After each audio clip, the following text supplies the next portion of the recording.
qué tuvo Jesús que descender al infierno después de su muerte? Viendo a Jesús en la cruz, sus seres queridos se sentían devastados y esperaban que dejara de sufrir y fuera al cielo. Pero no fue así. Estuvo ausente 3 días. Nadie supo dónde estaba, desde el viernes de su muerte hasta el domingo de resurrección. ¿Qué hizo Jesús en los 3 días desde que murió hasta que resucitó? Pocas personas lo saben, pero la respuesta está escondida en la Biblia. La Biblia hace referencias misteriosas a las llaves del infierno, los espíritus encarcelados y el imperio de la muerte. Pero, ¿qué significa todo esto? ¿Dónde estaba Jesús cuando su cuerpo permanecía en su tumba? El propio Jesús, antes de morir, profetizó qué ocurriría en esos 3 días. Así estará el Hijo del Hombre en el corazón de la tierra 3 días y 3 noches. Lo que significa el corazón de la tierra es un misterio, pero Pablo lo resuelve. Explica que antes de que Jesús resucitara, había descendido primero a las partes más bajas de la tierra. Estos 2 pasajes conectados muestran algo importante. Jesús, tras su muerte, no fue inmediatamente junto al Padre. Jesús descendió a un lugar específico, pero ¿es este lugar el infierno de verdad? ¿Y por qué tuvo que ir Jesús? Un misterioso versículo explica que este lugar contenía espíritus encarcelados. Cristo, siendo muerto en la carne, predicó a los espíritus encarcelados. La palabra espíritus encarcelados nos da una pista sobre el objetivo de Jesús. Pero si piensas que Jesús fue para liberar los espíritus encarcelados, no es así. La respuesta es más impresionante. Pero para poderlo comprender antes hay que hablar sobre el conocimiento judío de esa época. Ese lugar, el corazón de la tierra, tenía un nombre en la antigüedad. En el Antiguo Testamento hebreo se le llamaba Seol. En el Nuevo Testamento escrito en griego, se le conocía como Hades. Cuando la Biblia habla del Seol o Hades, no siempre se refiere al infierno de fuego y tormento que imaginamos hoy. Para el pensamiento judío de la época, el Seol era la morada general de los muertos. Allí iban las almas de casi todos los que morían, tanto justos como injustos, esperando el juicio final. Algunas tradiciones judías creían que este reino estaba dividido, una para los justos, un lugar de consuelo a veces llamado el seno de Abraham, y otra para los injustos, un lugar de tormento y dolor. Esto nos ayuda a entender qué son los espíritus encarcelados. No eran demonios como Satanás o los ángeles caídos. Se trataba de las almas de seres humanos que habían muerto antes de la venida de Cristo. Estaban encarcelados porque estaban retenidos en este reino de la muerte sin poder salir de allí por sí mismos. Esperaban una resolución. Jesús, en espíritu, desciende a este reino de los muertos, el Hades, un lugar lleno de almas humanas que esperaban. Y el versículo de Pedro dice que él fue allí y predicó. El propósito de su descenso no era sufrir un castigo, era una misión, pero no era una misión sencilla. Era una incursión en un territorio enemigo, un reino con un guardián poderoso que se opondría. El guardián, como indica Hebreos, es Satanás, para destruir por medio de la muerte al que tenía el imperio de la muerte, esto es, al diablo.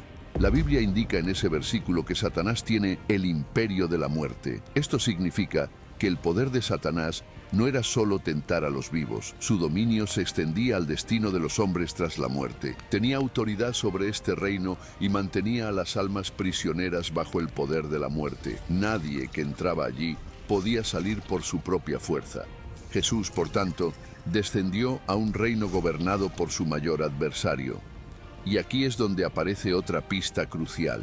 En el libro del Apocalipsis, el propio Jesús resucitado declara su victoria con unas palabras decisivas. Estuve muerto, mas he aquí que vivo por los siglos de los siglos, y tengo las llaves de la muerte y del Hades. Las llaves son un símbolo poderoso de autoridad y control. Quien tiene las llaves de un lugar tiene el dominio total para abrir y cerrar sus puertas. Si Satanás tenía el imperio de la muerte antes y Jesús ahora posee las llaves de la muerte y del Hades, tuvo que ocurrir un enfrentamiento en esos 3 días. El descenso de Jesús fue entonces un acto de guerra, una invasión para quitar a Satanás su autoridad. Pero ¿por qué Satanás tenía este poder y por qué Jesús decidió quitárselo? Para entender por qué Jesús tuvo que arrebatarle el control de la muerte a Satanás, primero hay que entender cómo lo consiguió Satanás. El origen de este poder se remonta al principio, en el jardín del Edén. Cuando Adán y Eva desobedecieron a Dios, el pecado entró en el mundo. Y la Biblia es muy clara en este punto. La consecuencia directa del pecado es la muerte. El pecado entró en el mundo por un hombre, y por el pecado la muerte. Así la muerte pasó a todos los hombres. Satanás, al ser el tentador original que introdujo el pecado, se convirtió en el que tenía el imperio de la muerte. Jesús, sin embargo, era diferente. A diferencia de los hombres, está libre de pecado, pero para que su victoria fuera completa, no bastaba con morir. El dominio de la muerte era como una fortaleza, y la única forma de entrar en esa fortaleza era muriendo. El propio Jesús lo afirma cuando dice: «Entrego mi vida para volver a recibirla. Nadie me la arrebata, yo la entrego por mi propia voluntad». La muerte podía atrapar a los pecadores, pero no a alguien sin pecado como es Jesús. Jesús entra como un conquistador victorioso. Pablo habla de su victoria. ¿Dónde está, oh muerte, tu aguijón? Ya que el aguijón de la muerte es el pecado, Dios nos da la victoria por medio de nuestro Señor Jesucristo. Hay un detalle curioso y muy importante. La Biblia llama a Jesús las primicias de la resurrección. Esto significa que fue el primero en vencer a la muerte para siempre, y es la garantía de que todos los que creen en Él también la vencerán. La victoria de Jesús en el Hades fue total. Había predicado a los espíritus que esperaban en el infierno, había tomado las llaves de la muerte y había liberado a los justos que esperaban. Con esto, la historia parece haber llegado a su fin. Pero Satanás, aunque derrotado en la batalla decisiva, no se rinde. Su poder sobre la muerte eterna había sido quebrado. Sin embargo, su capacidad para engañar y causar sufrimiento en el mundo seguía intacta. La nueva guerra de Satanás no sería en las profundidades de la tierra, sino en la superficie. Sería en la mente de los hombres. Su primer movimiento ocurrió en la misma mañana de la resurrección. El cuerpo de Jesús ya no estaba en la tumba. Su alma había regresado victoriosa del Hades. Satanás ya no podía retenerlo. Así que su única defensa fue la mentira. El Evangelio de Mateo cuenta cómo los líderes religiosos, en su desesperación, pagaron a los soldados que guardaban la tumba. Les ordenaron que difundieran una historia falsa, que los discípulos de Jesús habían venido de noche y habían robado el cuerpo. La estrategia era clara. Si la gente no creía en la resurrección física, la victoria sobre la muerte no tendría ningún significado para ellos. La conquista del Hades permanecería como un secreto, una historia sin pruebas. Pero la mentira no fue su única respuesta. Su derrota también lo llenó de furia. El libro del Apocalipsis describe a Satanás como un gran dragón que, al no poder destruir a Cristo, vuelve toda su ira contra los seguidores de Jesús. Entonces el dragón se llenó de ira y se fue a hacer guerra contra los que guardan los mandamientos de Dios y tienen el testimonio de Jesucristo. Esto explica lo que ocurrió en los años y siglos siguientes, la intensa persecución contra los apóstoles y la iglesia primitiva. Satanás ya no podía usar la muerte como una prisión final para los creyentes, así que intentó usarla como un arma de terror en vida.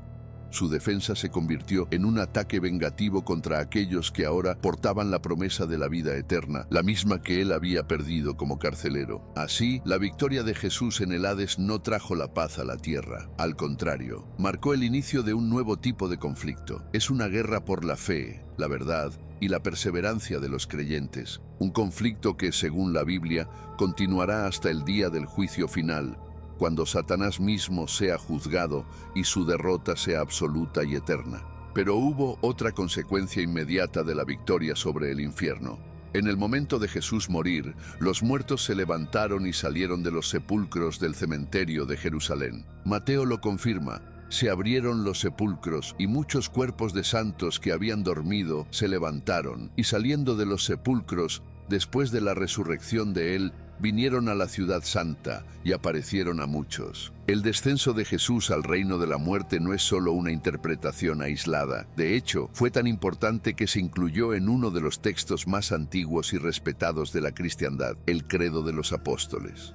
El Credo de los Apóstoles no es un libro de la Biblia, es un resumen, una declaración de fe muy antigua. Su origen más temprano se encuentra en Roma alrededor del siglo II. Eran las palabras que una persona debía declarar públicamente para demostrar su fe antes de ser bautizada. Su propósito era claro: definir de forma breve y directa lo esencial de la fe, y también proteger a la Iglesia de las primeras falsas enseñanzas que a menudo negaban que Jesús fuera un hombre real que había nacido padecido, sufrido y muerto de verdad. Pero aquí hay un detalle curioso sobre su nombre. Se le llama Credo de los Apóstoles, no porque ellos lo escribieran juntos. Su nombre viene de una antigua leyenda muy popular. Se contaba que cada uno de los 12 apóstoles había aportado una de las frases del credo antes de dispersarse por el mundo. Aunque hoy sabemos que esto no es históricamente exacto, el nombre se mantuvo. Refleja que su contenido se basa en las enseñanzas fundamentales que los apóstoles transmitieron. Este credo, que todavía hoy recitan millones de cristianos,